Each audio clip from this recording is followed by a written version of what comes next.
analysis on all of this. Professor Jack Pitney from Claremont McKenna College is in the mix now. Welcome. Thanks for joining us. Thank you. A lot of eyes were glued to TVs this morning watching this. First off, how do you think Comey came off today?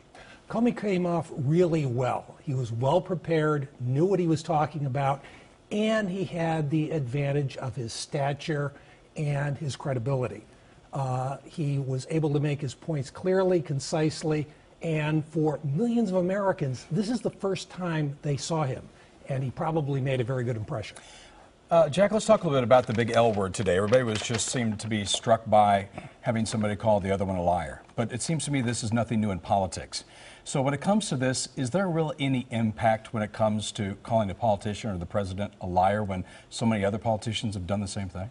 The difference is this is the FBI director in the context of a Senate hearing using the word against the President of the United States. That combination is very unusual. Yes, you get races for state assembly, people throwing the word around, but under the circumstances, a very unusual, indeed historic moment. Jack, the country is so deeply divided politically.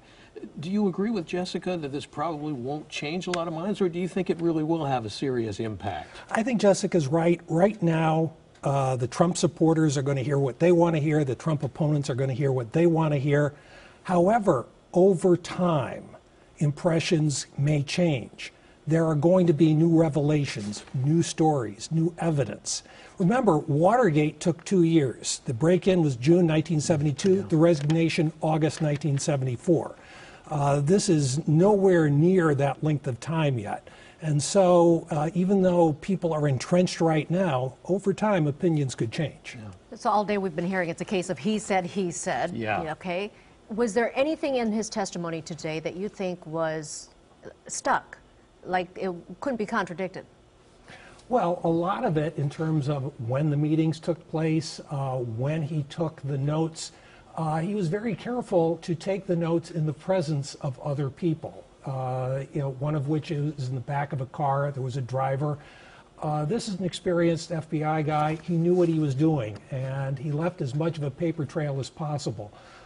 So it's very, very difficult to impeach his credibility. Yeah. And to follow up with Lena's question, and when it comes down to it, he said, he said. So it really kind of comes down to who do you believe the most or the least? So when you see this, and obviously we haven't seen the other side necessarily, but when you see this today, is there any person that you would tend to believe more over the other, president versus the former FBI director? Well, it sounds terrible, but Trump does have a record of saying lots of things that aren't true. Comey, on the other hand, people have criticized his judgment, his behavior in the email controversy. No one's ever really challenged his basic credibility and honesty. So there is an asymmetry there. Yeah. Comey has the integrity going for him. Trump has real questions. Jack, they covered a lot of ground today, at least in terms of what they could talk about publicly. What to you was the headline that came out of this? What do you think was the most important part of this whole testimony? Well, he added detail to the written testimony that was released yesterday. But the key thing was right at the beginning, he called the President of the United States a liar. That is going to get attention, and people are going to remember that for a long time. Yeah. Now, do you think he said anything that was damaging to himself today? The leak issue is going to be used against him. People don't like leakers. It doesn't sound good. But if you punished every leaker in Washington, D.C., the District of Columbia would be a giant prison. Yeah. Now, by the same token, having testified to that, do you think that adds to his credibility at all? Admitting that he did something that...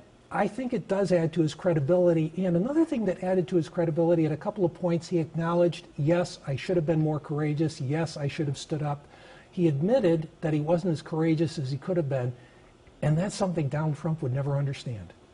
Jack, thank you so much for your expertise tonight. Really appreciate it.